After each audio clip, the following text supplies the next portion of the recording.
Decoded.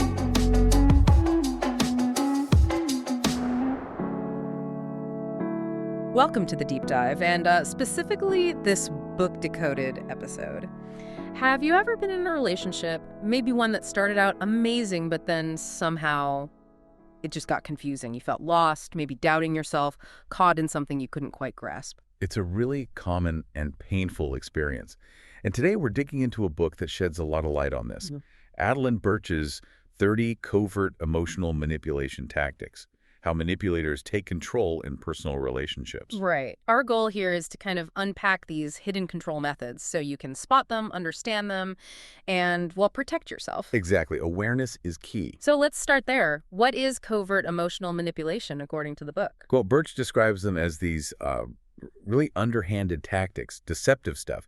It operates below your conscious awareness, often. So you might not even label it as manipulation while it's happening. Precisely. You just feel the negative effects. And the book makes an important point here. There's a difference between, someone occasionally being a bit manipulative.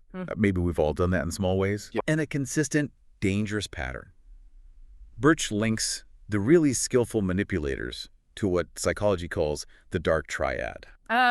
The dark triad. Okay, unpack that for us. What does that mean in this context? So these are personality types. Yeah. Psychopathic, narcissistic, or Machiavellian. What ties them together often is a real lack of empathy, a strategic, self-serving drive for control. So they see people as tools. Pretty much. Tools to get what they want. And they can be incredibly charming, very likable on the surface, which hides the manipulation and the result. It just undermines your decision-making, chips away at your self-worth, makes you doubt your own reality. That sounds, incredibly disorienting. The book says something interesting, that you don't always need to pinpoint the exact tactic. Right. You look at the effects on you. Birch calls it the evidence left when the crime of manipulation has taken place. Okay, so what kind of evidence are we talking about? Think about this. Did that initial joy of finding love turn into, like, a constant fear of losing it? Do your moods swing wildly depending on how the relationship feels that day? Do you find yourself always feeling responsible when things go wrong? Apologizing all the time, even when you're not sure why?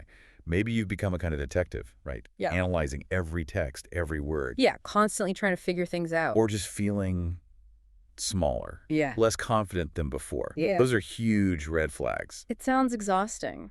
But these relationships often start so well, don't they? That amazing start.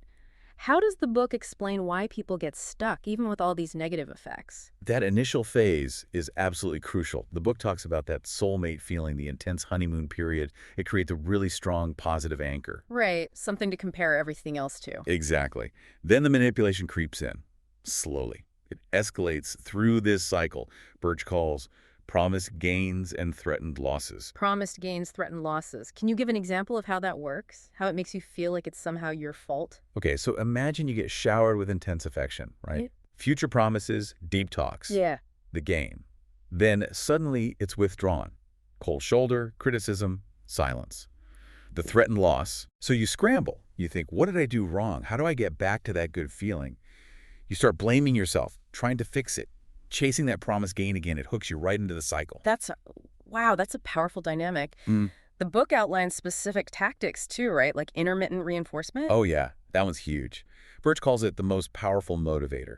It's like being a lab rat, basically. You get random rewards, a crumb of affection, a bit of praise mixed with neglect or withdrawal. And the randomness is what makes it so addictive. Exactly. Because you never know when the reward might come. You keep trying, hoping. It creates this intense anxiety and, yes, addiction to the cycle. Then there's gaslighting. Gaslighting. We hear that term a lot. We do. It's where the manipulator flat out denies your reality. They say things like, that never happened, or you're imagining things, or it's all in your head. Makes you question your own memory, your sanity. And invalidation. That's where your feelings are just dismissed, rejected, minimized. You're too sensitive. You're overreacting. One expert Birch quotes calls this psychological murder. Psychological murder. That's incredibly strong. Why such a stark term for invalidation? Well, think about it. Your feelings, your inner experience, that's fundamental to who you are. When someone constantly denies or dismisses that, it's like they're erasing a part of you. It attacks your core sense of self, your trust in your own perceptions. It creates this confusing fog where you just doubt everything. Okay, so with all this confusion, this fog, how do you get clarity? The book offers a kind of test, right? Intensity versus intimacy. Yes, this is such a key distinction. Is the relationship just intense or is it truly intimate? What does intensity look like in this context? Intensity is all about drama, high highs and low lows, anxiety, that push-pull dynamic.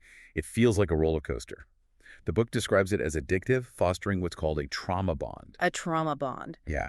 Could you briefly explain that? It's basically this strong, unhealthy attachment that forms through those intense cycles of abuse or manipulation mixed with affection. The sheer intensity, surviving those cycles together, can strangely bond you to the person causing the harm. Okay, so that's intensity. What about real intimacy? True intimacy, Birch argues, is built on totally different things. Trust, emotional safety, consistency, mutual respect, give and take. It's a safe space where you can actually be yourself, without walking on eggshells. So the big takeaway seems to be judge by actions consistently, not just intense words or promises. Absolutely. Actions over the long haul reveal the truth.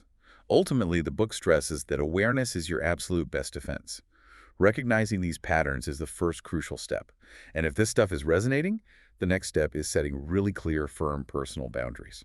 Which leads perfectly into our final thought for you to consider. Reflecting on all this, what's one emotional boundary you might be ready to define or maybe redefine in your own life starting today to better protect your well-being?